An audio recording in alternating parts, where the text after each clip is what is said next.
noite, gente linda, gente próspera, deusas do Olimpo, deuses da Grécia. Hoje eu tenho a honra de receber essa querida, essa linda, essa profissional de excelência, Paula Nóbrega. Ela é pedagoga especialista em inclusão psicológica, escolar e da educação. Ela é psicóloga. Ela lida com tantas questões que a gente precisa ouvir essa mulher, essas histórias, e a gente precisa aprender com isso. Porque hoje está tudo tão corrido que às vezes os pais não têm o tempo de olharem para os seus filhos de uma maneira mais atenciosa, e a escola, a inclusão escolar. E isso agrega muito. A função dela agrega muito. Eu estou muito honrada em receber. Eu tenho tantas perguntas, eu já estou aqui me coçando para perguntar. Bem-vinda, Paula, tudo bem? Tudo bom. Boa noite, gente. Eu não vou fingir costume, Não precisa. porque eu não sou dessas. Seja bem-vinda, meu amor. Obrigada. É uma honra estar aqui, Ai, que delícia. fazendo parte desse projeto. Que delícia. E poder dizer que um convite como esse é maravilhoso. Obrigada. Um convite vindo de uma amiga transborda um amor que eu não consigo mensurar. Eu também estou aqui assim, Obrigada, subindo amiga, corações, pelo muito feliz. Obrigada. Muito feliz mesmo, porque eu tenho certeza que você vai agregar muito, muito mesmo, e que você vai tocar, que você vai fazer, né, as pessoas pensarem e se atentarem para os detalhes. Olha, esse papo vai ser muito bom. Paula, você também é professora da educação infantil do ensino médio também. Então, vamos lá. Conta a sua história, o meu percurso acadêmico e profissional começou na área de pedagogia. Eu sou pedagoga, né? E dentre algumas especializações na área de educação, eu atuei inicialmente como professora de educação infantil. E aí fui professora no maternal, troquei muitas fraldas, porque a professora no maternal faz isso. Tive o privilégio, de trabalhar com crianças que hoje estão na faculdade. Eu tenho um ex-aluno que agora é astrofísico. Alguém diz isso? Olha essa carinha aí. E assim, ali na educação infantil, já começou a brotar em mim um amor por pessoas. Sim. Especificamente por crianças. Ai, que delícia. E então, na minha primeira turma de educação infantil, já formada, eu engravidei. E passei a minha gestação com um barrigão enorme, rodeada de crianças. Eu não poderia ter engravidado numa fase mais especial do que essa. Que coisa porque boa, foi justamente Paula. lidando com crianças que eu me tornei mãe. E tudo passou a fazer sentido. Passou a fazer sentido para mim. E desde então passei por várias atuações na educação básica. Fui professora de alfabetização, professora de 4º e 5º ano também, no ensino fundamental. No primeiro segmento. E é uma fase difícil, porque a criança ali tá pimentinha, né? Então, nós temos fases pontuais. A educação é a primeira delas, né? Dentro da instituição escolar. Sim. E aí depois vem aquela fase de alfabetização, né? E aí mais à frente, de 4º para 5º ano, com uma série de maturações biológicas. Então, são fases bem específicas, cada qual o seu trabalho também. E você passeou por todas elas ali? Passei. Você tem um aluno que você falou que é astrofísico? Ele é astrofísico. Que bem. Ai, que legal. E eu o encontrei cerca de 2 anos e meio atrás. Eu o encontrei e, enfim, a família me reconheceu. Que coisa maravilhosa. Nossa, fiquei assim, num orgulho imenso. Imagino. E então cheguei até o ensino médio como orientadora educacional e coordenadora pedagógica também. E aí fomos nós por uma outra fase, né? Adolescência. E aí a personalidade está formada, o caráter já foi forjado. É uma outra etapa, com seus questionamentos, com seus atravessamentos. E com seus encantos também. É muito difícil, né? É difícil, mas fomos, né? Então, e graças a Deus deu tudo certo. Eu não me lembro dessa chatura toda, dessa chatice. Então, eu posso falar de carteirinha, que para não dizer que eu não dei trabalho, eu dei só um pouquinho. Só um pouquinho. Para os meus pais. E ter o privilégio de ser mãe, hoje, de um adolescente bem encaminhado, me faz rever todos os meus passos. E sinceramente, agradecer a Deus de coração. Saber que você acertou. Saber que eu acertei porque os meus pais acertaram comigo também. Isso não é regra, tá? Na maioria das vezes não é regra. Não é regra. Muitas vezes nós, enquanto família, tentamos exercer a nossa função como família, mas algumas coisas acontecem no meio do caminho. Somos atropelados por algumas questões, né? Por algumas situações específicas, e às vezes a equação não funciona com a gente, né?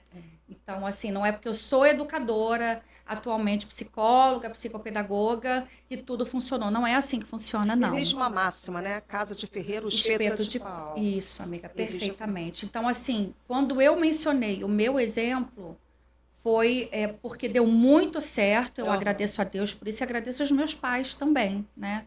Pela base familiar que eu sempre tive. Graças a Deus, pelo apoio, pelo olhar dos meus pais, pelo olhar da família. Mas não quero dar spoiler, que isso é assunto que a gente vai tocar daqui a pouco. Gente, mas é maravilhoso. Paula, você tem formação em várias áreas. Você passeou por várias áreas, né, na sua formação. E você, inclusive, a psicologia. Isso. A psicologia, ela surgiu de uma paixão... Ou teve alguma coisa, a gente vai lá na família, estrutural na sua família, alguma coisa que te levou, né? Porque eu sinceramente, eu sempre falei isso. Gente, a psicologia, ela é a profissão do milênio. Ela é, para mim, a minha humilde opinião, ela é agregadora, ela é uma profissão que ela é a muleta da medicina mental. Sim. Então, assim, o pessoal falava assim, mas você fala muito de psicologia porque para mim, é encantador. Para mim, é uma profissão muito encantadora. Então, a pessoa que se inspira... Tem representação na sua vida, né? Total. Uma pessoa que se inspira a ser psicólogo, realmente, para mim, essa pessoa, ela é escolhida por Deus, assim. Não, olha só, porque você cuida de mentes, quase uma formação da pessoa. Às vezes a pessoa está desnorteada, né? Ela fica sem rumo, e é o psicólogo que dá aquele eixo ali. Eu falo por experiência própria. Eu tive uma psicóloga que ela foi, para mim, ela foi Deus, a minha família e ela. Totalmente assertiva, totalmente determinada, séria naquele plano ali que ela estava fazendo comigo. Então, assim, para mim é uma das profissões mais importantes, principalmente dessa geração. Então, o que te causou essa paixão? Então, um start naquilo ali. Na verdade, eu nasci com esse start. Nasceu. Nasci. Eu creio que habilidades, competências nós desenvolvemos, né? Ao longo das nossas vidas. Entretanto, quando é um dom, você nasce com aquilo, né? Sim. E eu reconheço que o meu dom é cuidar do outro, seja em que contexto for, né? Gente, psicologia é cuidadora mesmo. Essa é a palavra. E nas minhas brincadeiras de infância com as minhas bonecas, e a minha família vai assistir isso e vai poder confirmar também, né? Beijo, família. Beijo, família Nóbrega. Nas minhas brincadeiras de infância, eu sempre brinquei de professora, de dar aula, né? Então, tinha todo um contexto institucional por trás dessas brincadeiras. E algumas vezes na semana, tinha visita de uma psicóloga na escola. Veja bem, na época, nem se falava em psicologia escolar, e da educação, que são áreas que se complementam dentro da psicologia, considerando que há várias psicologias. Na minha época de infância, nada se falava a respeito disso, não haviam estudos que corroborassem para enfatizar a importância do psicólogo na educação, na instituição escolar. Totalmente importante. Mas na minha escola, tinha uma psicóloga. Ai, que maravilhoso. E era eu. Nas horas vagas em que eu não dava aula, eu era psicóloga. Já exercia aquele ofício. Já exercia. E aí, amiga, eu cresci com esse desejo de ser psicóloga. Entrei na faculdade muito cedo, entrei com 17 anos. Olha, e então determinada já? Sempre fui determinada, sempre soube onde eu queria chegar. Entretanto, com 17 anos na faculdade, né? Quem é que sabe o que quer ser? Né? Enfim, na verdade, a minha preocupação não era nem escolher o que eu queria ser, mas pela possibilidade de ser o que eu quisesse ser. Entendi. E a respeito disso, a minha família sempre me apoiou. Essa é a pegada. Essa é a pegada, né? E essa fala, esse contexto, esse suporte emocional vem da minha casa, vem dos meus pais. Tenho a minha irmã também como uma figura de muita dedicação. É psicóloga também? Não, a minha irmã... Então, vírgula. A minha irmã, ela é advogada, nutricionista e farmacêutica. Gente, maravilhosa. E apaixonada por essas 3 profissões, por essas 3 formações. Coisa linda e nessas 3 formações há muitas especialidades. Na verdade, ela é apaixonada por aprender. Isso é lindo. E eu peguei muito isso dela. Eu tenho uma mãe de uma amiga minha que já está na 5ª faculdade. Ela tem 60 e... nem lembro. Olha que maravilha, ela está na 5ª faculdade. Isso é maravilhoso. E conhecimento ocupa espaço desde onde, né? Não. Isso é uma coisa que ninguém te tira. Ninguém tira. Ninguém tira. Você simplesmente... é algo seu. Você guarda o seu conhecimento. Aquilo você até passa para as outras pessoas. Mas, assim, não tem... ninguém tira o que você aprende. Nunca é demais aprender. Nunca é demais. É maravilhoso. E há uma premissa também, que nós que somos da área de educação e de psicologia, é algo que nós enfatizamos muito. Os valores vêm de casa. Educação vem de casa. Educar dá trabalho. Ensinar dá trabalho também. Mas o trabalho da escola começa onde termina o da família. E aí, ali na frente, ambas se complementam. Família e escola trabalhando juntas. Paula, eu sempre pensei nisso, porque eu pensava assim, quando eu tive minha filha muito nova, e eu pensava assim, gente, me dá muito mais trabalho formar e educar do que lavar uma fralda, que na minha época eram pouquíssimas. Era de pano, né? Fraldas descartáveis.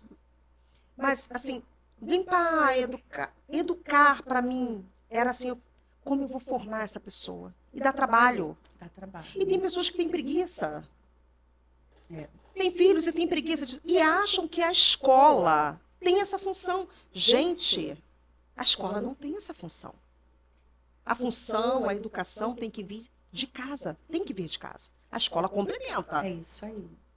Né? Mas ambas necessárias para o sujeito, para o ser humano. É isso aí. E então, amiga, daí veio a minha paixão em, de fato, me dedicar à psicologia, né? Que coisa linda. Uma vez já fazendo parte desse universo escolar como professora, depois como orientadora educacional, coordenadora pedagógica, eu senti uma vontade muito grande de fato, começar a estudar psicologia. Eu pensei assim, eu quero cursos relacionados na área, Sim. Eu quero ir complementando e agregando essa formação, e aí com os assuntos que se entrelaçam, os assuntos precisam conversar entre si, Sim. né? Para fazer sentido na minha profissão, na minha carreira, e que eu não tenha que parar uma coisa para me dedicar a outra. E se tivesse que parar, ok, pararia. Tá? Não tem problema nenhum. Perfeito. Não há problema da gente recomeçar, de refazer o nosso projeto, Nunca. de refazer a nossa história. Eu não estou aqui julgando isso. Sim. Eu estou falando que eu tinha em mente progredir isso aí. Profissionalmente, digamos assim. E aí veio essa paixão de fato, estudar o comportamento humano e me dedicar para a aprendizagem do ser humano. E aí veio a psicologia escolar e da educação, que complementa, agrega também. Logo depois, comecei orientação parental. E aí eu consigo voltar esses passos e lembrar lá da minha formação de caráter em casa, os valores da minha família. O quanto isso foi um pilar na sua vida. Quanto isso direcionou para o meu crescimento pessoal, o desenvolvimento dos meus filhos, o profissional. E aí, assim, por que eu misturo tudo isso, né? A ideia aqui não é vir falar da Paula, que é psicóloga, né? Uhum. A ideia aqui é vir falar da Paula, que é mãe. Isso aí. Que é flamenguista, que é filha, que é amiga. Itália, e todas as funções, e tudo se ocupando, os gostos, as funções, tudo se ocupando, pois é. Que ama chocolate, que é falante, mas sabe o momento de calar e de escutar o silêncio do outro, respeitar o silêncio do outro. Sim. Então, essas coisas, assim, essas características, né? Elas foram agregando na minha vida e eu fui crescendo enquanto pessoa, né? Que maravilhoso. Isso para mim foi maravilhoso, conseguir chegar na faculdade de psicologia, para cursar a graduação de psicologia, já adulta. E eu creio que foi completamente diferente do que eu poderia vivenciar aos 17 anos. Que maravilhoso. Então, aos 30 e poucos anos, 34 anos, quando eu entrei para cursar psicologia, eu consegui sugar os meus professores assim ao máximo, né? Isso foi uma grande realização para você? Foi uma grande realização. Isso é maravilhoso, quando a gente realiza, né? Era um sonho mesmo de infância e poder realizar isso. E poder lidar com isso no dia a dia. E qual foi sua maior realização na função de psicóloga? Na função de psicóloga, foi lidar diretamente com alunos com alguma necessidade educacional específica. Então, assim, esse embasamento acadêmico da psicopedagogia e da educação inclusiva, ele já me direcionou, abriu as portas. A psicologia veio e agregou, complementou. A pós-graduação em psicologia escolar e da educação, ela veio e coroou, né? Entendi. E aí eu consigo ver a minha prática, a minha atuação profissional hoje, assim, recheada de possibilidades e de conhecimento e de teorias científicas e algo assim mais humanizado, porque a gente menciona todas essas formações, estudos, né? Que precisa estudar. Tem que estudar. Para você ajudar o outro, você precisa entender um pouco sobre como o outro pode ser, né? E do como você vai ajudar, né? Enquanto profissional. Como amigo, a gente coloca no colinho, né? Isso. Faz um carinho, cafuné, fica em silêncio, né? Oferece essa reciprocidade para o outro. Mas enquanto profissional, não. Enquanto profissional, você tem que saber o que você está fazendo. Mas vou te como falar, você vai fazer? Minha psicóloga me colocava no colinho. Maravilhosa. Deixa eu te falar. Paula, os transtornos mais comuns em crianças hoje, então, você vê. Parece que nós estamos vivendo numa época que é um boom, né? Nunca se falou tanto em transtornos e distúrbios de aprendizagem, em dificuldades de aprendizagem. Nunca se teve tantos laudos, por aí, né, pelas instituições. Bom, nunca ouvimos falar tanto em remédios, né? Eu ouvi algo que, falando sobre isso, transtornos em crianças, hoje, crianças nascendo, adquirindo transtornos, eu ouvi falar que era algo espiritual, que o mundo estava se renovando espiritualmente. Mas, realmente, é assustador. É assustador. Paula, sabe, eu fico vendo assim, eu falo, meu Deus, o que está acontecendo? Remédios. Crianças com comportamentos, assim, autismo, síndromes. Então, assim, os mais comuns, né? Sim. O que é comum? Aqui nós não estamos falando do que é comum, incomum, normal e anormal. A ideia não é essa. Não é essa. Mas dos transtornos mais vistos, digamos assim, atualmente, é o transtorno do espectro autista, déficit de atenção e hiperatividade. Depois nós temos alguns distúrbios, algumas necessidades específicas de aprendizagem, mas que para tudo isso, uma base mínima tem o amparo de uma legislação, o que para nós que somos da educação foi uma vitória muito grande, né? Foi uma vitória contando, assim, descrevendo o percurso dessas famílias em conseguirem o mínimo, o básico que já se encontra na Constituição, mas que até então não era assegurado para seus filhos, para seus parentes, não era. E eu te falo isso por experiência própria. Eu tenho um irmão. Hoje ele tem 42 anos, ele é autista. E nós sofremos muito, porque lá atrás o tratamento era escasso, caríssimo. Nenhum conhecimento no assunto. Nenhum conhecimento. As pessoas os tratavam como se ele tivesse uma doença contagiosa. A gente sofreu muito com preconceito. Era maluco, débil mental. Eram esses... É isso aí. A família era segregada. Nossa, né? A família era exposta. Nossa, era uma loucura. A gente sofria demais. Hoje existe essa inclusão maravilhosa e os direitos assegurados. É isso aí. Eu fico numa felicidade, numa alegria quando eu escuto isso. Então, na teoria é muito bonito. Sim. Né? Entretanto, na prática está um pouquinho difícil. Tá difícil.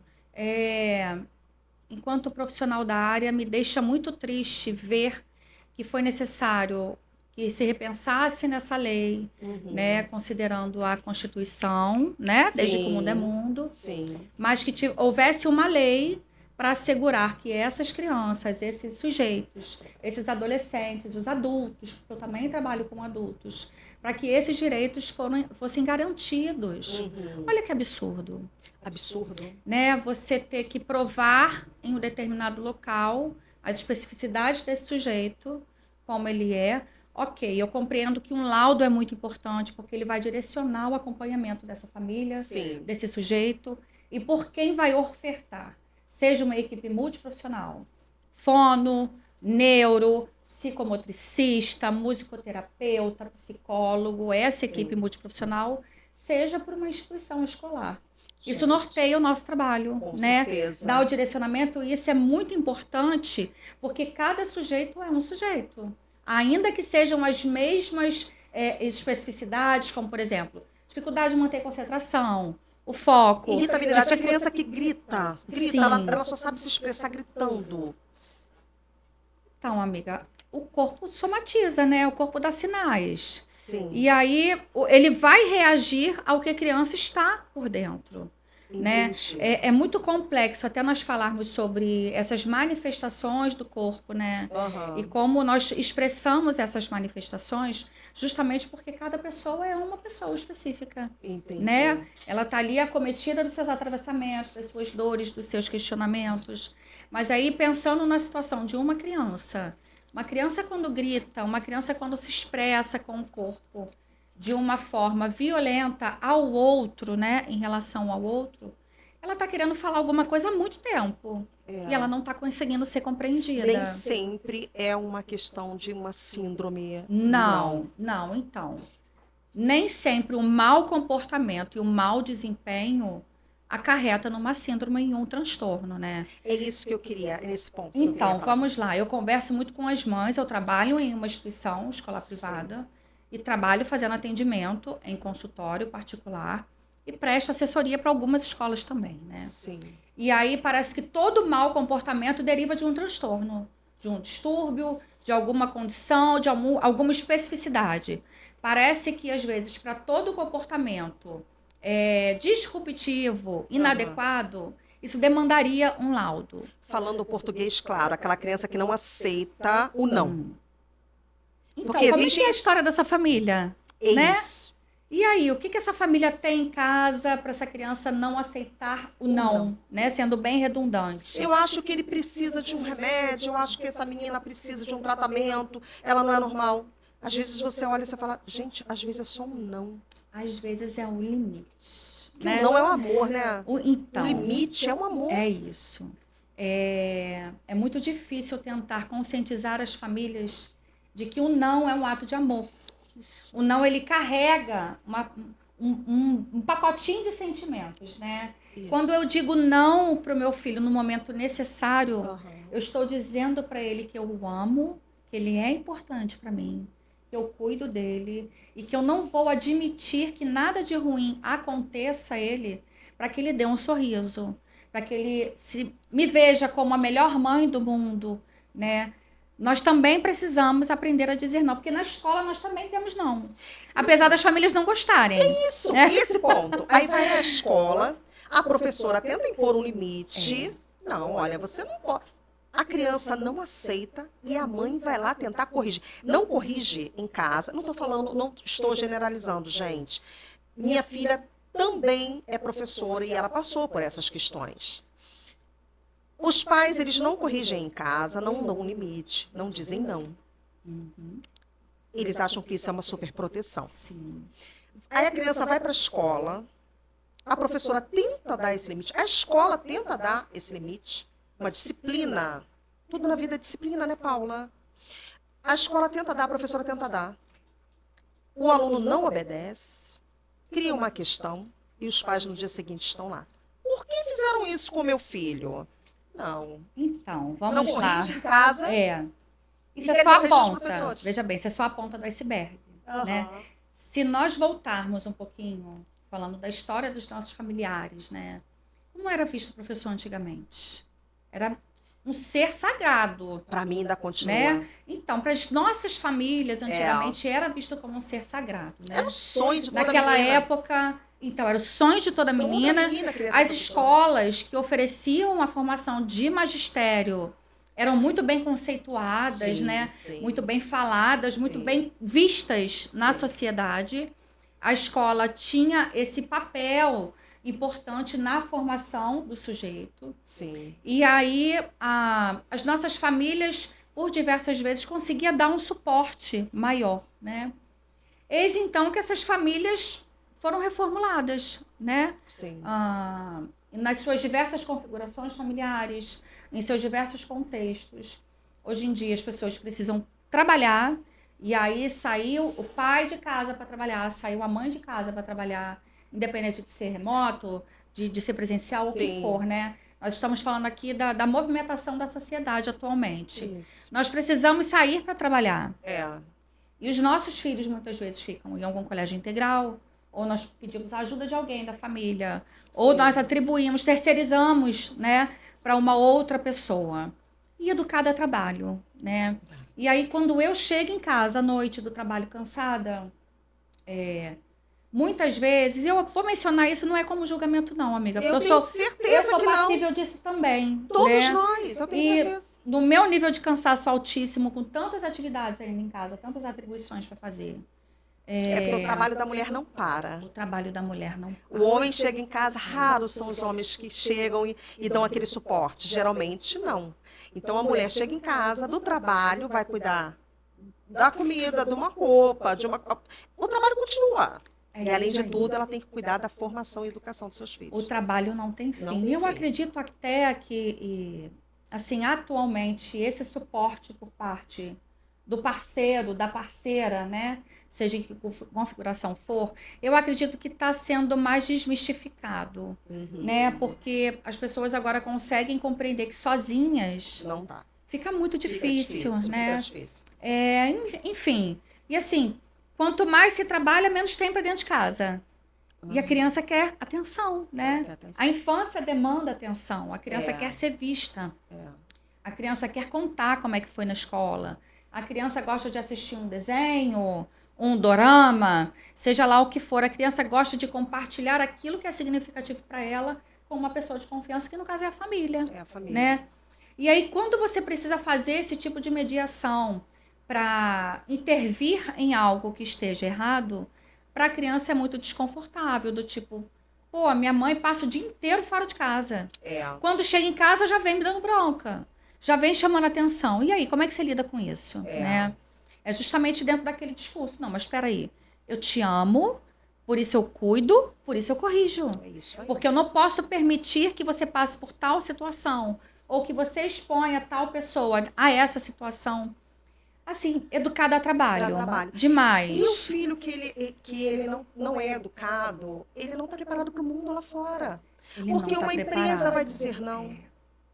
Uma namorada vai dizer não. Ele vai ser um adulto frustrado. Vai ser frustrado. E isso nos traz, na verdade, isso nos repercute para outras instâncias, né? Por exemplo, dentro de uma sala de aula nós temos 30 crianças, basicamente, né?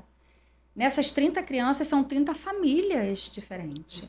E essa criança, ela vai para a sala de aula acompanhada de uma forma de modelagem, né, do seu pai, da sua mãe, do vovô, da vovó, da madrinha, de quem cuida, da babá, né? Essa criança, quando vai para a sala de aula, ela leva os seus valores familiares, as suas crenças, as suas limitações também, né? Ela leva isso tudo para a sala de aula. E é justamente que entra a importância das regras e das normas da escola, né? Se o professor, enquanto mediador do conhecimento, né? E esse conhecimento, a gente não está falando só do conhecimento científico, do conhecimento acadêmico, de teoria. Nós estamos falando de conhecimento para a vida. Para a vida. Né?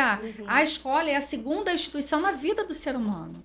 Se o professor, enquanto mediador desse processo de conhecimento, ele não faz as intervenções adequadas diante da filosofia da escola, diante do regimento da escola e tudo mais, e essa família não dá o apoio, fica muito difícil. Muito difícil. Né? E triste, porque esse ser humano vai ser um ser humano lá na frente, que vai ouvir um não, e vai ser um ser humano frustrado. E aí, como é que a gente lida com as nossas frustrações, né? Dificílimo. Se não tem, às vezes, o espaço que a criança precisa em casa, ou que o adolescente... Porque uma coisa é o que nós ofertamos, outra bem diferente é o que essa criança precisa. E às vezes a gente não consegue ter esse feeling, né? Ou essa sensibilidade. Às vezes a gente não tem tempo para que nós possamos ser sensíveis a ponto de ofertar para os nossos filhos aquilo que eles precisam de atenção. O olhar, né? Eu me encaixo nisso enquanto mãe, enquanto profissional, enquanto ser humano, passível de erro como qualquer outra pessoa. Com certeza, né? Todos nós. E aí, quando nós nos calamos, quando essas crianças, esses adolescentes se calam, o corpo uma hora vai entrar em ebulição, né? E aí nós temos em setembro a conscientização a respeito do suicídio. Sim, né? Suicídio de adolescente. Que crescente. Pois é, infelizmente. Paulo, que é isso? É um gráfico que vem subindo, e para isso essa campanha foi divulgada no Brasil. Enfim, desde 2015, justamente para conscientizar essas pessoas a buscarem ajuda, né? Esses pais a olharem. A olhar, pois é, acontece que para o adulto é difícil falar. Você imagina para quem é mais novo, porque nós partimos do princípio, né? Então, nós adultos partimos do princípio que nós nos conhecemos e reconhecemos as nossas limitações. Sim. Veja bem, teoricamente falando, isso. né? E não que seja fácil lidar, não é fácil, mas nós sabemos verbalizar porque conseguimos administrar ao mínimo possível. E aí você começa a projetar isso para um adolescente, né? Em processos biológicos, em maturação, puberdade e tudo mais. E uma criança que ainda nem passou por isso tudo. Né? Cada vez mais difícil. São nos detalhes, um comportamento, um olhar que muda, um perfil da criança que muda, no sentido de ser mais agitada e passar a não ser, ou vice-versa. Não era e passou a ser. O tempo todo o corpo dá sinais. Dá sinais. E muitas vezes até involuntários, inconscientes, né? Isso vai se manifestando até chegar num ponto que é insuportável. Insuportável para a criança, para o adolescente. E você acha que as redes sociais, a internet, o mundo tecnológico hoje na palma da mão da criança tendo acesso, os pais trabalhando, correndo atrás das suas vidas para dar o melhor para aqueles filhos. Muitas das vezes não tem tempo de ter esse olhar, de revistar, de olhar, de procurar saber o que meu filho está buscando nas redes sociais, o que meu filho está vendo. Esses jogos, esses desafios que estão acontecendo. Olha, corta um pouquinho do dedo que você vai ser o cara legal, que você... Como a psicologia vê e dá esse recado para esses pais? Você já falou muito aqui, mas eu queria que você desse esse reforço, Paula. Eu acho até importante enfatizar, né? Sim. Nos meus atendimentos com as famílias, e aí eu falo um pouco dentro dessa área de orientação parental, nós acabamos também terceirizando o ensino, a educação dos nossos filhos para a tecnologia, né? Enquanto eu faço uma coisa, está com o tablet na mão. Enquanto eu faço não sei o que, está com o telefone na mão. Tem acesso a tudo, responsabilidade nenhuma, mas tem autonomia para procurar, né? A criança não está formada, psicologicamente falando, para lidar com tudo que ela vê na internet, né? A internet é literalmente um mundo sem fronteiras, sem paredes. E a criança não vai falar para a família de todas as curiosidades a respeito daquilo que ela está pesquisando. Né? O diálogo nesse sentido, estabelecer um diálogo, um contato com seus familiares, com os seus pares, né? Com quem convive com ela. A respeito do que pesquisa, do que vê. Mas nós precisamos lembrar que isso é responsabilidade da família. É responsabilidade dos tutores. Isso é responsabilidade de quem está com essa criança. A criança é um ser vulnerável, ela não pode ficar sozinha. Ela não pode ficar sem alguém supervisionando. Né? E aí entra nesse mundo completamente sem fronteiras, à mercê de tudo que está exposto, sem maturidade nenhuma para compreender o que está vendo. Isso vai dificultando à medida que essa criança vai crescendo, né? E aí agora nós tocamos no ponto do adolescente, né? O adolescente, ele entra numa fase que é imediatista. né? Com seus rompantes, Nossa, com os desafios. O adolescente gosta de ser desafiado, Isso. né? O adolescente é desafiado a fazer parte de um grupo social. E aí ele tem que ter o comportamento daquele grupo, senão ele não entra. Ele não é aceito, né? O adolescente gosta de fazer parte de algo que lhe dê adrenalina. E aí, independente assim do contexto, da situação, algo que proporcione essa sensibilidade, né? Sim. A sensação de pensar assim, poxa, aguça o ego, sabe? Isso. Não, eu vou fazer tal coisa porque eu vou ser bem visto, eu vou ser aceito no grupo. Sim. O grupo vai me ver como uma forma mais madura, porque o adolescente faz isso tudo para entrar num grupo que, naturalmente falando, ele é maior do que os demais, Sim. Ele é mais velho do que os demais, e muitas vezes, se você ser o maior, você ser o maioral, você ser o mais velho, isso demanda experiência. Né? Então, fulano é mais experiente. Eu quero ele aqui comigo, que ele é mais safo, né? Mais sagaz. Ele é mais doidão, ele é louco. Ele é mais doidão. Pois é, não tem medo, é vida louca, né? Vida louca. Isso. Ele não tem medo de ousar, ele não tem medo de se arriscar. E é justamente por não ter medo que nós temos. Isso. Né? Em olhar para esse adolescente. Voltando ao seu assunto inicial, é muito mais fácil lavar uma fralda de pano para tirar a sujeira, porque você sabe que tem um processo de lavar a fralda que vai chegar num determinado estágio, ela vai ficar limpa. Do tanto que você esfregar, do produto que você utilizar, da forma que você for deixar de molho, e aí você bota para coarar no sol. O filho não tem regra, o filho não tem manual. Né? Formar uma pessoa, formar um caráter, é dificílimo. É muito difícil, precisa ter amor. Para mim foi o maior desafio da maternidade. Então, amor, né? Respeito, dedicação. É uma série de fatores e de habilidades socioemocionais que nós, enquanto família, somos responsáveis em desenvolver nessas crianças, nesses adolescentes. E quando a gente para pensar assim, fala, caramba, onde será que está o erro? Né? E aí, o que você não conseguiu realizar na sua vida que você quer que o seu filho realize por você? E aí você projeta nele. E aí você projeta nele o que você queria ser e você não foi. E aí ele fica frustrado por não alcançar e porque você pressiona. Você fica frustrado porque você não conseguiu realizar. O seu filho também não está conseguindo realizar. Os ciclos vão se repetindo. Gente, como eu vejo isso? Isso desencadeia uma série de transtornos também, e muitas vezes são chamados de narcisismo. Ou então de superproteção. Pais e mães narcisistas, Paula, me fala do estrago na vida desses filhos. Então, será mesmo que é narcisismo? Porque o narcisismo é algo que vai além, que foge à curva, né? Será que muitas vezes não são as expectativas que eu tinha e que foram frustradas e eu simplesmente transferi para o meu filho? Já que ele é a minha descendência, é a continuidade da minha geração. Isso, né? não é o narcisismo. Não necessariamente. O narcisismo tem mais a ver com o ego, né? Aquela mãe que chega para a filha e fala assim, você puxou a família do seu pai. Você não é bonita igual a mim. Você é feia, por que você puxou a família do seu pai? Ou você... meu filho, você é gordinho, por que você puxou? Aquela mãe que... Então... Ou o pai. Ok, o que você será? é um de pau.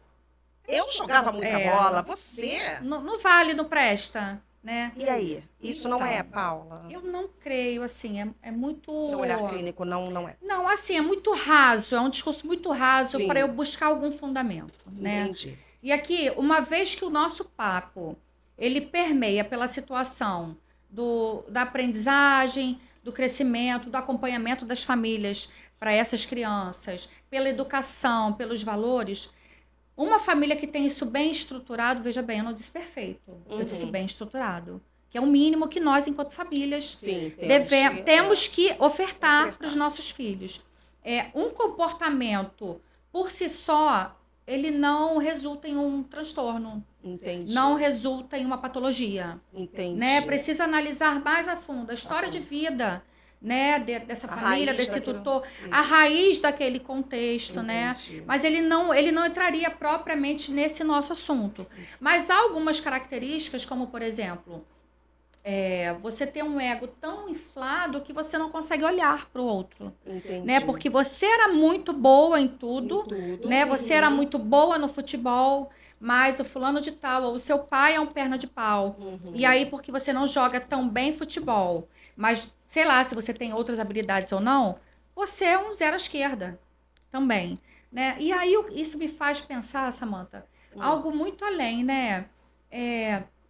Que discurso é esse com essa pessoa, com essa criança? Mas né? eu vejo muito. Olha como é que o filho vai ouvir isso de uma mãe, no sentido de que... Quando eu falei que eu ia chamar uma psicopedagoga, uma psicóloga, as perguntas eram direcionadas a isso.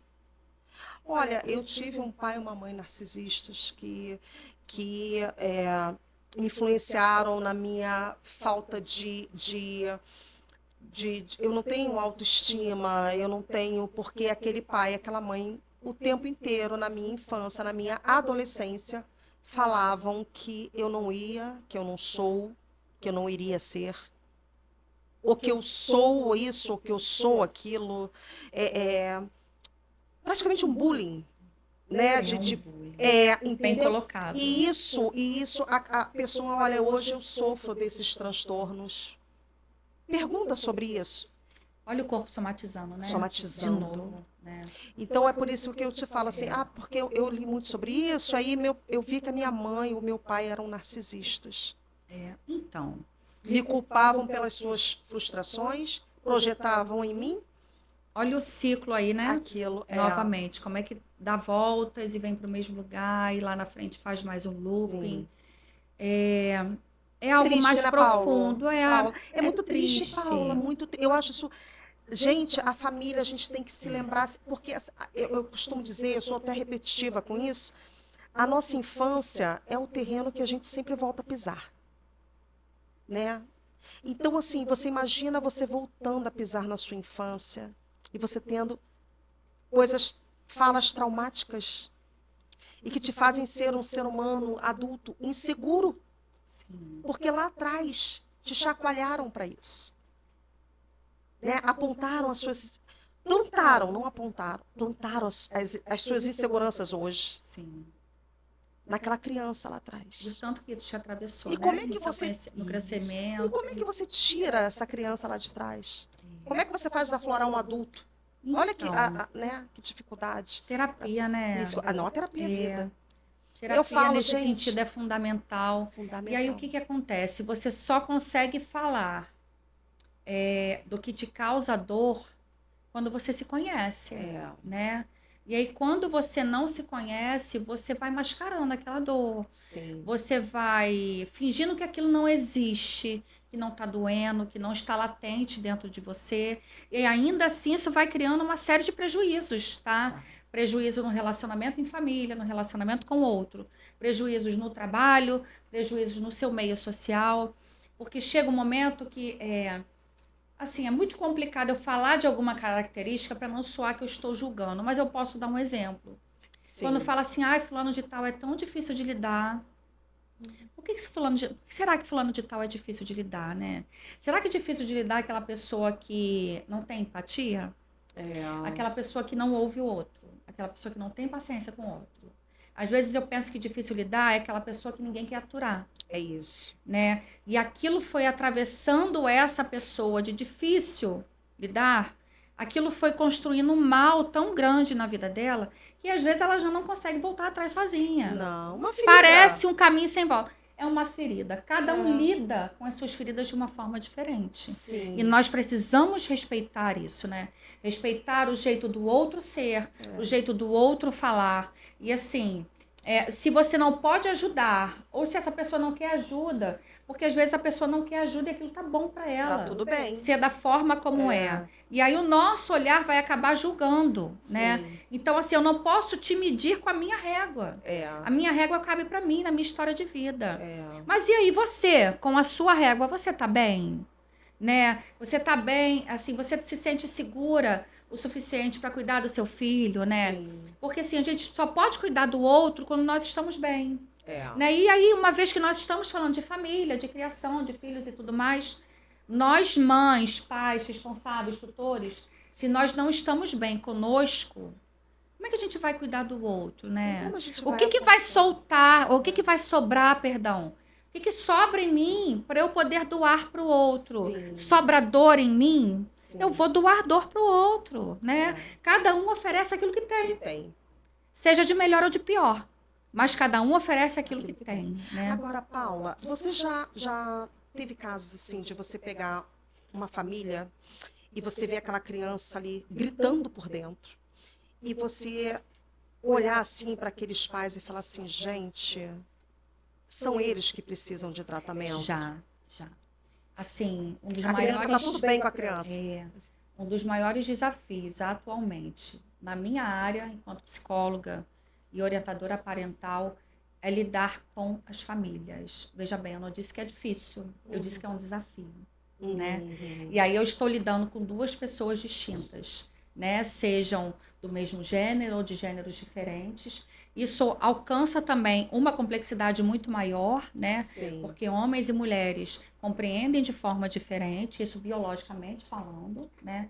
Mas independente da configuração familiar, ainda é um desafio muito grande lidar com as famílias, porque quando você me procura, quando você procura um especialista, um profissional, você está levando aquilo de mais precioso que você tem.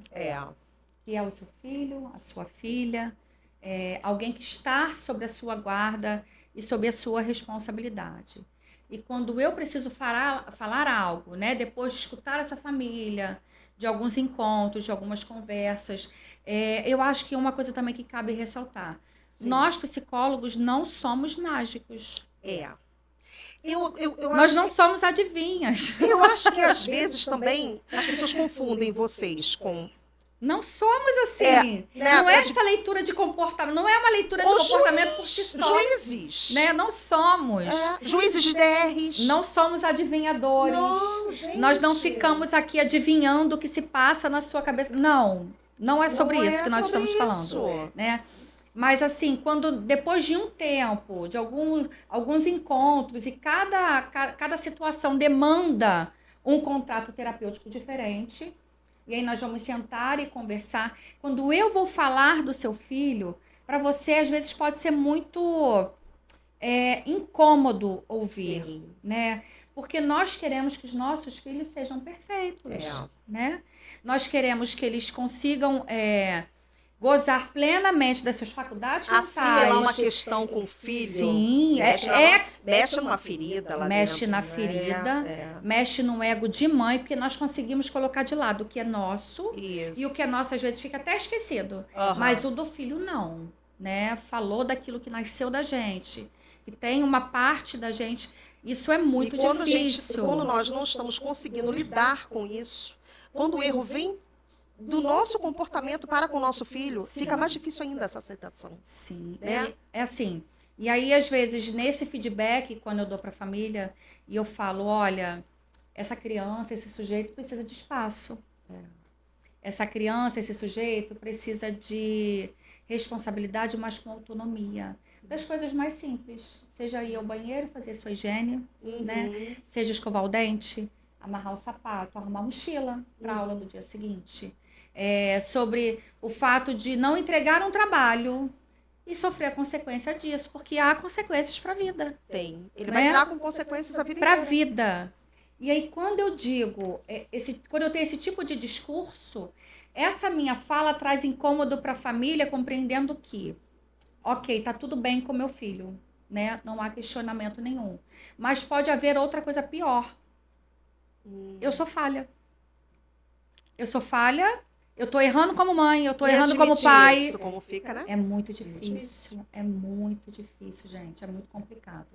É importante, assim, eu vou, mais uma vez, né, ser repetitiva nesse assunto. Nós precisamos nos conhecer, né? Conhecer as nossas habilidades, conhecer as nossas lacunas, os nossos gaps, né? O que ainda não desenvolvemos, que precisamos desenvolver como ser humano, que antes de sermos defeitos, isso, para a gente poder, né, também se corrigindo, se aprimorando. Porque antes de sermos profissionais, antes de sermos mães, somos mulheres, somos homens, somos pessoas, com as suas questões, dotados de questionamentos, de atravessamentos, né? De gostos, de agrados, de desagrados, né? E a gente precisa se cuidar no sentido de, não, peraí, deixa eu olhar para mim, deixa eu me conhecer, para eu poder ajudar o outro, para olhar para o meu filho, para olhar para o meu pai, para olhar para quem eu cuido, né? Para oferecer ao outro o que eu tenho de melhor. Isso. Né? Aquilo que eu posso desenvolver no outro. É muito desafiador trabalhar nesse sentido de conscientizar essas famílias sobre regras, sobre condutas, sobre contenção. Aí a gente volta ao assunto do não, né? Do não. O não, ele é um contorno. E aí, quando não há um contorno de valores, o contorno familiar, entra o contorno terapêutico. Né? E aí entra esse profissional, né? Esse olhar desse profissional para essa família. Amiga, eu posso dizer assim que, graças a Deus, eu não tenho nenhuma história de fracasso. Ai, que maravilha! Eu consegui plantar, eu não estou me vangloriando, não. Eu estou dizendo para você que eu consegui plantar. Isso ajuda as pessoas a entenderem as possibilidades. Sim. E que há sucesso na terapia. E assim, acreditem na terapia, na psicologia, acreditem. Esse sucesso só foi possível porque essas famílias se abriram. Oh, que maravilha! Né? Essas famílias conseguiram encontrar a possibilidade, a oportunidade de ressignificar suas vidas, as suas práticas, a criação dos seus filhos. Conseguiram compreender que o pai e a mãe pode errar sim. Pode errar. Que tem esse direito de Sem errar. querer, né? Muitas vezes amam tanto seus filhos e acham que eu não posso errar e acabam errando. Na superproteção, na falta do não, na falta de limite, né? No excesso. No excesso. Né? Paula, vamos falar de ansiedade na infância e na adolescência. Que questão, Paula? Isso é uma questão muito, assim, eu vejo muito isso hoje. Meu filho é super ansioso. Essa criança é muito ansiosa. O que acontece? Então, o que acontece? Nós estamos numa geração imediatista, né? Intempestiva. Sim. Eles querem tudo para ontem. A gente fala assim, Alexa, acende a luz. Isso. Alexa, passa café. Né? Não quero nem fazer propaganda, mas estou fazendo. Não, né? mas é isso. Mas é que assim, eu preciso traduzir para a nossa realidade. Nossa realidade, é isso. Né? Então, assim, as crianças de 2 aninhos, 3 aninhos, que ainda não sabem ler e escrever, elas conseguem apertar o botãozinho de microfone do smartphone e falar o que elas querem. Sim. Eu quero ouvir a música tal, tal e tal. E aí entra, né? Aí outra, eu quero falar com a vovó fulana. Isso. Aí abre lá, ou tem a foto, né? Porque a criança, antes de ler e escrever, ela lê as figuras, isso, né? E ela faz uma interpretação de mundo que há ao redor dela. Sim. E assim, é uma série absurda de informações. Tudo na palma da mão. Tudo na palma da mão, né? E aí, assim, eu falo muito isso para as famílias também, quando você vai muito com esse dedinho... Você precisa ter uma coordenação motora muito boa para mexer com esse dedinho. E aí, quando você precisa de um movimento de pinça para segurar um lápis e escrever, você já atrapalhou todo o percurso. Né? Nós temos aí uma série de crianças da época da pandemia, né? E que na época da pandemia estavam em fase de alfabetização. E aí, ou não cursaram a educação infantil. Lembrando que a educação infantil é a base da educação. E a criança que não passa por esse processo, por essas etapas, lá na frente ela vê um prejuízo muito grande. Socialmente, cognitivamente, né? Motoramente também. Sim. Enfim. E aí, essas dificuldades, elas são advindas de uma série de coisas, de habilidades que você não desenvolveu. Isso aflora mais ainda a ansiedade, que era o ponto que você tocou, né? A ansiedade é o medo do que está por vir. É o medo do futuro. Esse futuro daqui a 2 segundos, daqui a 1 milésimo de segundo. O medo do futuro da semana que vem, né? O medo de uma viagem que eu vou fazer que eu não sei o que eu vou levar. A criança não sabe que brinquedo que vai levar. A família está preocupada que não sabe como é que vai pagar. Ou se já pagou demais e não sabe se está bom. A ansiedade é sempre o medo, o questionamento do que está por vir, né? E aí, assim, considerando que essas crianças estão expostas a toda e qualquer informação e situação, como é que administra isso tudo? Sim. Né? Como é que administra esses sites com 1 milhão de coisas que chamam a atenção dessas crianças, né? E que são brinquedos e maquiagem, enfim. Cada criança no seu gosto, na sua preferência, não consegue lidar. Muitas vezes que o papai e a mamãe estão trabalhando para ter dinheiro em um determinado momento comprar, né? Que o comprar de tudo o tempo todo não me satisfaz e eu continuo comprando. Enfim, olha só essa os contextos são vários, né? Mas a gente precisa entender que a ansiedade é sempre o medo ou a expectativa daquilo que ainda vai acontecer e eu não tenho domínio sobre ela. Eu posso até planejar, mas eu não tenho domínio algum sobre ela. E pode ser que não aconteça também. Entendi. E se tiver ainda que por A mais B esteja certo de acontecer, eu fico ali naquela expectativa, né? Esperando, aguardando aquele momento. E muitas vezes eu não sei lidar com tantas expectativas, o meu corpo não sabe como lidar com isso também. Sim. E aí afora a informação. E esse turbilhão. Isso me tira o foco, isso me tira a concentração. Isso me tira a paciência, né? E aí na escola já não vai tão bem, porque não consegue focar. Pelo fato da cabecinha estar em outras questões, né? Em outras situações. E aí, quando a gente fala de ansiedade, a gente fala voltado para várias áreas do ser humano, para várias áreas da criança, seja relacionado à família, seja relacionado a alguma preferência dessa criança, né? Algum gosto ou algum desgosto também dessa criança. São vários os contextos, né? Tem que ser analisado que também tem que ser analisado tem que ser analisado um a um. Só que o mais importante disso tudo essa família está olhando para essa criança? Né? Essa família está vendo que essa criança está com um comportamento diferente? Sim. Né? Que está aflorado demais, ou que nem tanto, desacelerou demais, né? Como é que está essa criança? De onde que está vindo essa ansiedade, né? É o medo do quê? É a expectativa de quê? Está aguardando o quê? Depende da situação. Mas a criança precisa ser vista, né? E aí a gente refaz. O adolescente precisa ser visto. Para isso não tem manual também, né?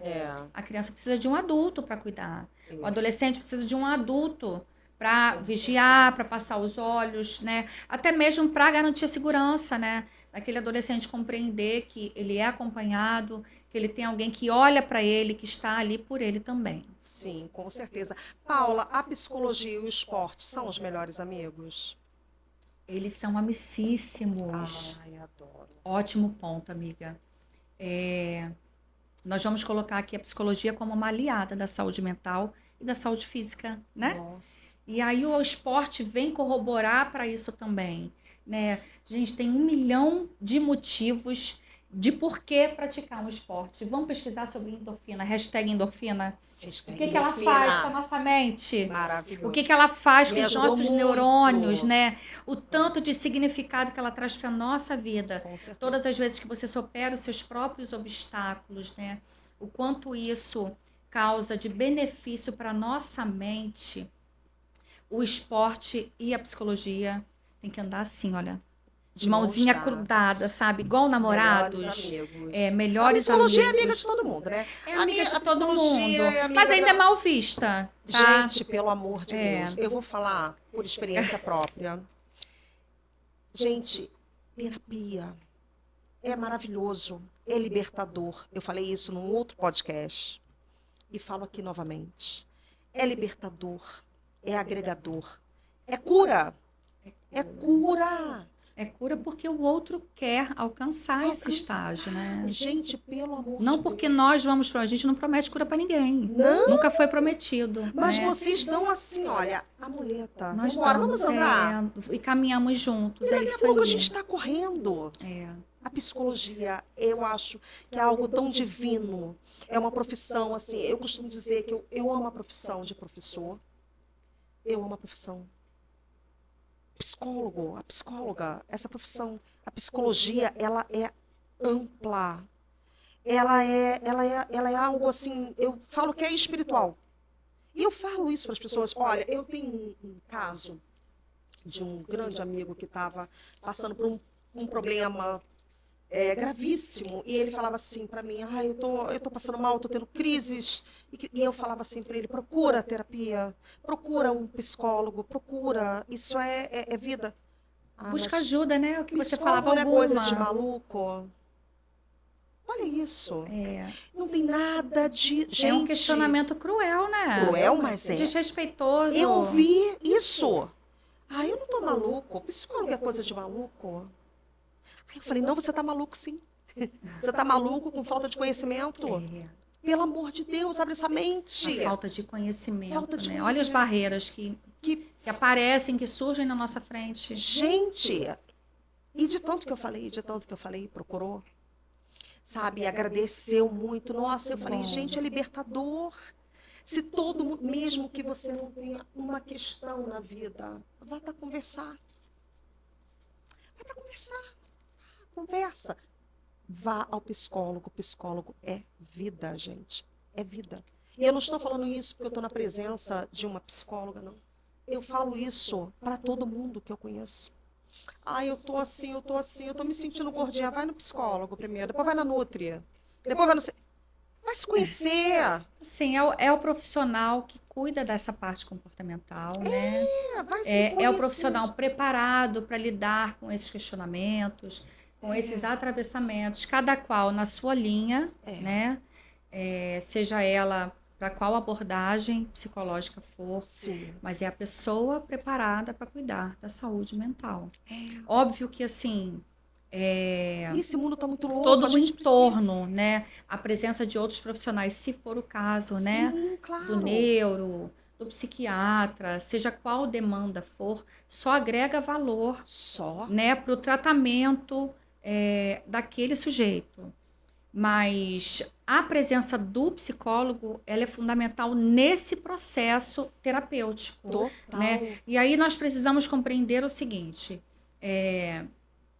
quem faz essa abordagem psicológica é psicólogo. Precisa de uma graduação em psicologia, né? Tantas outras terapias existem e são importantíssimas, são fundamentais, cada um na sua área. Cada um no seu quadrado. É isso aí. Mas o acompanhamento psicológico, as sessões de psicoterapia, elas são feitas por um psicólogo, né? Que é o profissional especializado, dedicado naquilo para trabalhar o comportamento humano em seus diversos contextos, por diversas abordagens, para lidar com essas questões socioemocionais, para lidar no acompanhamento da saúde mental. Sim. Entendeu? E, gente, acreditem nessa força que a psicologia tem para nos guiar. Eu me lembro que a minha filha estava com dúvida na profissão, ela tinha muitas dúvidas, e estava chegando o tempo dela fazer o concurso, Sim, né? Prestar vestibular. E eu falei assim, eu comentei isso com a minha psicóloga. Ela traz ela aqui. Levei. Ela deu um livro para ela, né? Falando sobre isso. E minha filha fez um breve tratamento. Olha só. E eu não sabia nem que a psicologia dava essa direção. Essa orientação também. E foi maravilhoso. Eu indiquei para outras amigas que estavam passando pelos mesmos processos. E fez total sentido na vida dela. Total sentido. Então, assim, a psicologia, ela é importantíssima. Ela é uma ferramenta, ela é uma ciência, ela é uma cura, ela é tudo. É agro, é pop, é tudo. Então, amiga, desculpa te cortar, assim, só para ressaltar, tudo isso fez sentido porque a sua filha estava aberta para isso. Sim, com Você certeza. estava aberta para isso, Sim, né? Com certeza. O psicólogo sozinho, a psicologia sozinha, não dá resultado nenhum. Assim como você vai fazer algum tratamento com algum fármaco, né? Se você não toma ali direitinho, se você não segue as recomendações do médico, também não vai surtir efeito. Isso. Né? Então, o que eu estou querendo dizer com isso, né? Trocando em miúdos. Essa decisão é única e exclusivamente sua, de buscar ajuda por reconhecer que algo em você precisa mudar, ou que algo em você te incomoda, ou que algo em você precisa ser transformado. Essa decisão precisa ser tua. Nem todas as pessoas conseguem, às vezes precisam do suporte da família, é muito difícil. Então, se você precisa desse suporte da família, procure alguém com quem se abrir, e fala, peça ajuda. Sim, né? Sempre vai ter alguém perto, né? De você, com algum olhar, para conseguir ter a sensibilidade de te falar assim, não, vamos aqui comigo, segura minha mão, me deixa te ajudar. É isso aí. Agora, Paula, indo para um lado mais cômico dessa nossa conversa, que é tão importante, está sendo tão importante. Paula, eu acordei bem, acordei feliz. Na metade do dia eu já começo a ficar estranha. À noite, eu já estou querendo perder meu réu primário. Eu quero matar um. Me diz, eu sou bipolar? Eu acho que não. Não, calma, gente. Não, calma. Olha só, vamos parar de patologizar tudo? Não é assim que funciona, né? Será que você acordou naquele dia numa expectativa de que algo acontecesse? Não sei, né? Será que você está numa fase ociosa? Ou será que você está numa fase em que você precisa se dedicar a algo e não conseguiu dar esse pontapé inicial? Né? Então, não vamos romantizar essa história do laudo, da patologia. Né? Ou será que você está no momento que você está exigindo demais de si mesma? Sim. Né? Porque o 8 dá problemas, o 80 também dá problemas. Dá. A gente precisa encontrar um meio termo. Mas aí vamos olhar com mais sensibilidade para você. Né? Isso tem acontecido com frequência? Não. E se estiver acontecendo com frequência, está na hora de conversar. Né? Se você compreende que a sua vida está meio sem sentido, ou que está um saco, digamos assim, se você dorme e acorda, não vê sentido daquilo acontecer, você não vê que nada ao seu redor muda, ou que você não está sendo produtiva, que você não está sendo útil. Se isso desperta gatilhos em você, procura ajuda. Tem que procurar. Conversa sempre com alguém, né? Aí, assim, quando é que a gente precisa de ajuda? Quando aquilo me causa prejuízos, né? E então, voltando à sua fala, né? Se é algo que isso acontece, você acorda bem, de bom humor, e ao longo do dia, né? Esse humor vai caindo pelo meio da casa, tem alguma coisa acontecendo com você, a gente precisa avaliar, né? E aí entra um médico, que é o profissional da saúde, que vai avaliar o seu físico, o seu psíquico também. Vai ver ali suas taxas metabólicas, vitaminas, proteínas e tudo mais. Junto a isso é muito importante o trabalho da nutrição também. Para prover tudo que o seu corpo está carente no momento. Entra o profissional do esporte, o profissional de educação física, que vai trabalhar em conjunto. Eu estou aqui delineando que cada papel, cada ação, cada profissão executa. Tem a sua importância. Isso, tem a sua importância na vida do ser humano. Né? Agora, Paula, acordei e estou com várias vozes na cabeça. Aquelas vozes, né, que ficam falando, faz isso, faz aquilo. Como botar essa galera aqui dentro da cabeça para... entrar numa fila, cada um falar de uma vez? Cada um ter o seu espaço, né? Eu acho que uma boa dica seria anotar. Um Rivotril? Isso é um recurso. Não, Rivotril não, pelo amor de Deus. Gente, olha só, psicólogo não passa medicação. Não tá? passa, gente. Não peguem de psicólogo nenhum. Nós não somos preparados para isso. Quem passa medicação é médico e farmacêutico tem também. Farmacêutico, sim. Farmacêutico vai lá estudar. Toda a parte química, bioquímica, né? Ele tem autonomia. O fármaco. Ele tem autonomia, se ele se especializar naquilo, em receitar também, tá bom? Isso aprendi com minha irmã, que me falou. Eu não tinha esse conhecimento, fomos lá, ela me mostrou e tudo mais. Há uma série de normativas a respeito disso, mas psicólogo não receita. Nós não somos médicos, nós não temos propriedade no assunto para receitar nada, nem bolinhas. Tá?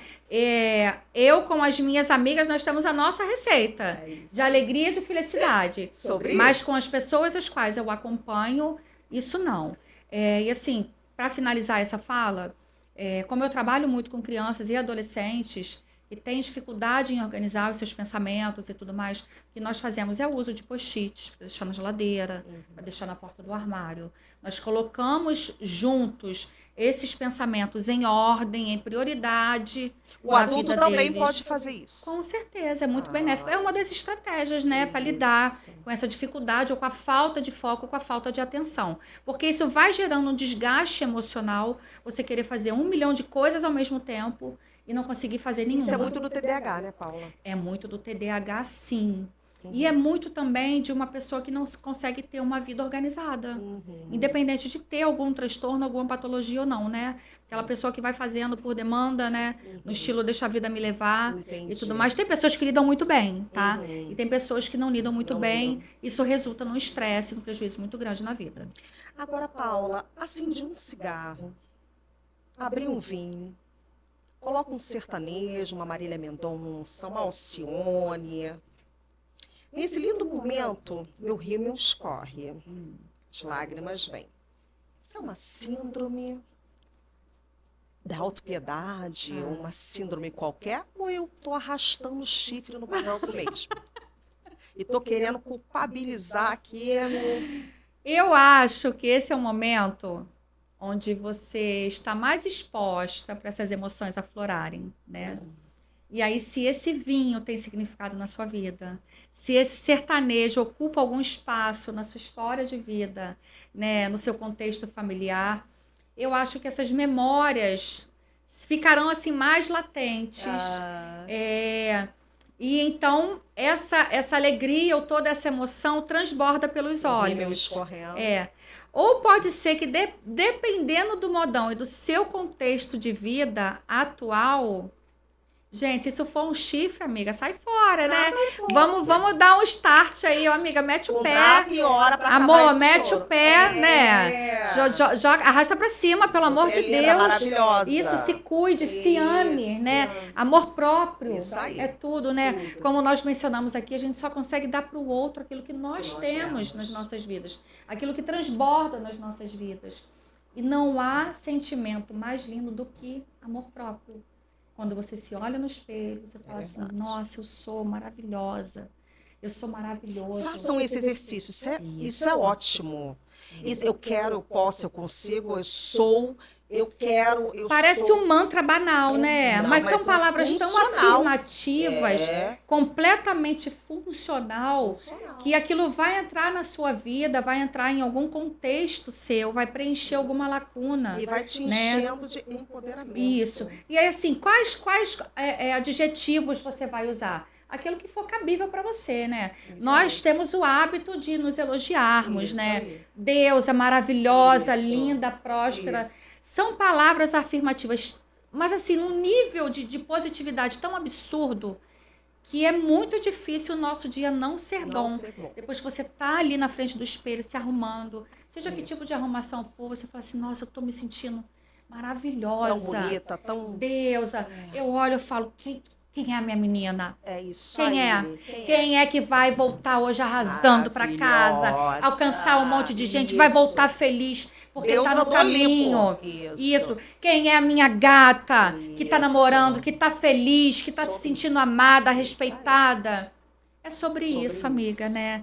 São essas palavras aí. Cada um vai repetir a sua medida, né? Aquilo que faz sentido para você. Mas isso tem um efeito quase que 100% positivo. Funcional demais. Paula, eu ficaria aqui a noite toda sem fim, né? Papo. Eu amei. Que papo maravilhoso, gente. Que energia que está permeando aqui esse lugar. Eu quero te agradecer muito. Ai, meu amor, quem agradece sou eu. Você é uma deusa. Nossa, pela oportunidade. Linda, uma mulher linda, inteligente, esclarecedora, que ajudou muito. Eu tenho certeza que ela vai tocar em vocês profundamente com esse podcast. Eu estou muito feliz com a sua presença. Ai, meu amor, muito obrigada. Grata. É uma mulher ocupadíssima, arrumou um tempo ali na agenda dela para vir. Eu sou imensamente grata. Eu te desejo todo o sucesso do mundo. Amém. Deus abençoe tudo que você fizer. Você é uma deusa. É essa deusa que se mostrou uma comunicadora, de uma amplitude, de um profissionalismo.